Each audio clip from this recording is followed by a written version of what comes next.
Hi, friends. I am excited to be here and I want to talk to you about the difference between intuition and confirmation bias. In the meantime, if you are following me or you've been listening, uncomfortable, shameless plug, will you like and subscribe to this podcast if you're getting help from it? And will you share it with friends if you think that it would help them and support them in their journey? I really would appreciate it. So let's get down to it, my friends. Confirmation bias and intuition.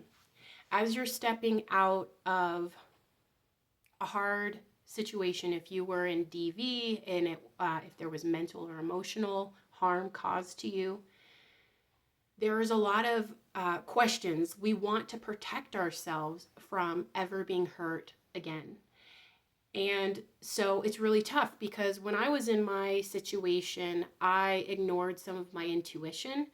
And every time in my life when things have gone awry, I've ignored intuition. And at the same time, there are other things where I have been just afraid. I have been worried that this situation is the same as every other situation, so never mind, I'm not even going to try.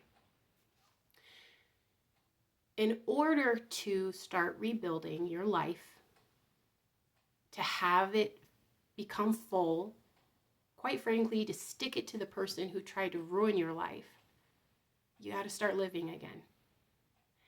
And I want to encourage you to start thinking about, am I approaching things with a confirmation bias or from intuition? And it's kind of hard to tell sometimes. So what is confirmation bias? I'm in the HR world, and oftentimes it's related to judgments of others. It can be, politically affiliated, gender, race, etc. And it's like, oh, this person is going to be this kind of way and think this way. It essentially just means that your brain, in an effort to help you navigate life with ease and to protect you, it's categorized situations and people. So if you're in a situation that feels very similar, immediately your brain is like, this is the solution. This is how I have to handle it. This is how I'm going to be safe. Whereas intuition says, something's going on. I feel alerted. Let me slow down. Let me look around. Let me evaluate what's happening. One is reactive and impulsive, and typically also going to be like fear-oriented, which causes you to be like, I have to immediately make a decision, cut this thing out, cut that person out, get away from this, and you're just like protecting. Where intuition is like, let me slow down, let me think about this, what's going on, is this a familiar situation? Is this person's motivation the same kind of motivation as the person that hurt me in the past? Or is it something else? I was talking with someone the other day, and they were in a very heightened sense of stress, and their confirmation bias immediately went to the solution of what they needed to do to protect themselves, and it was not the best plan. So the first thing I did for this person is I encouraged them, let's slow down first. Calm your system down. And I personally also have had some situations recently that were turning on my protect, fight, flight, and everything in my brain was like, it's this, it has to be this. And I was like, no, slow down. So the first thing that I encouraged them to do was the 5, 4, 3, 2, 1. Look around you and notice 5 things around you. 4, what are 4 physical touching sensations that you have? Your shirt touching you, the shoes on your feet, the chair holding me up. So you list 4. 3, what are 3 things that I can hear right now? The clicking of my clock, a little bit of a plane in the background, etc. 2, what are 2 things that I can smell? Unfortunately, I'm very congested, so smelling is hard right now. But 2 things that you can smell. And one thing I can taste. Do that first. Calm yourself down. breathe, calm. Do this, like if you have to put yourself in the bathroom to have a moment, because sometimes you're at work or you're in a family function. If you have to go to the restroom to get a moment, then you can do that to help calm yourself. After this calming happened, we talked about the situation a little bit more. And she shared some more details. And I said, yeah, with what you shared in these details of your past and this and this and this, she discovered, oh my goodness, I think that the solution that I had is actually the worst solution for me, but it's coming from this place of, in the past this happened, and so if I can just go back this way, then I'll be safe. And it wasn't intuition, but it was some reactive stuff. Intuition says, that's weird. That person said something that was really off. What is that about? And then you log it away. Oh, they said something else that's really off too. Let me log that away. And you're tracking, like watching to see, is there a consistent pattern in their behaviors? So it's planting season. I had all these seeds, which maybe now I can identify what these plants are going to become because I opened up seed packets.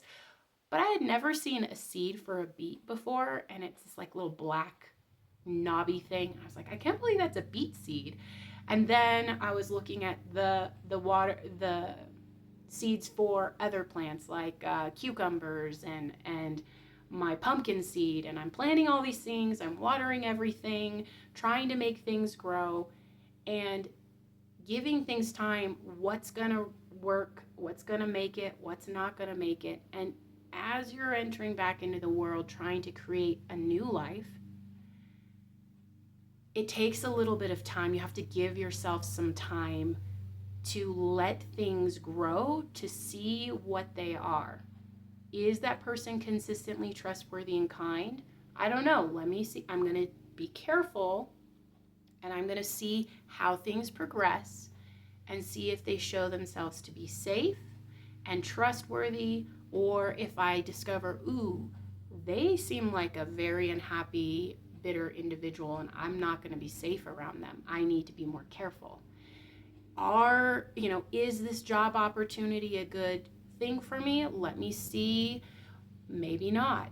Is this new relationship and dating going to be a good thing for me? Well, I'm seeing a few things that have been making me nervous. I'm going to jot them down. I'm going to note them, and I'm going to watch. Was that a one-time behavior, or is this how they react all of the time? Did they get flustered here, but typically they're calm? How do they react when they're around their family? Do they become aggressive and angry? And so on. If you want change and growth in your life, if you want new things to spring up, you'll have to let people in. And there's risk to that. Your confirmation bias will say, they said that thing, that means they mean this, and they're up to no good, and I don't want anything to do with them. It might not be your intuition speaking. It might be your brain trying to save your life and keep you safe, and it's jumped into react mode. And if you let your fight and flight and confirmation bias make all of your decisions, you will have no friends, you will have no community, and you will have no support. But at the same time, we do need wisdom and intuition. So what I want you to do as you're entering into new environments and new situations with new people, write down your first initial feelings about what you see and what you think, and allow yourself the right to obtain more information, thinking about new things. New data is going to come in, and it's going to help fill the picture. Like a paint by numbers. As you get started, it doesn't look like much. It's kind of ugly. But more and more of just a little bit more added to it, and suddenly it becomes this beautiful picture. Or not a good picture, and you say, that's horrible. I don't want it. I don't want it. We're all tempted to protect ourselves. And honestly, it's good to be protective, especially as you're in the beginning stages of recovery. But I also want to remind you about Animal Planet. The lions always attack the deer that's solo, or the gazelle that's on its own.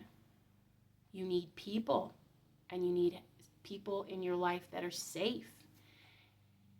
And that can be hard to do, especially when you've been hurt and betrayed. It's hard to let people in. But what you need is 3 to 5 people who you know you can depend on and trust, so that when you're in a down day, when you're in a dark time, when you're struggling, you can reach out, so that if one of those 3 to 5 people isn't available and the second one isn't, then the third is, so that you have that help and that support. And the only way you can get those people in, you might already have a few that proved out to be safe, but you might be super isolated and alone, because usually people that are coercively controlling you and causing harm, they've already made it so that you're isolated and alone. If you're religious, try a church. If the first one doesn't feel right, try a different one. Try a support group. You can go to something called Celebrate Recovery. You can go to an AA meeting. You can go to Al-Anon. You need to be around people where you can speak honestly and be safe. But not everyone is safe. You can be in a great environment with nice people and then go, I don't really know about these people over here. And that's okay. You get to decide, but don't let confirmation bias make you flee and run away. Use your intuition, let your intuition speak. Slow down, evaluate, notate behaviors, and then make your decisions.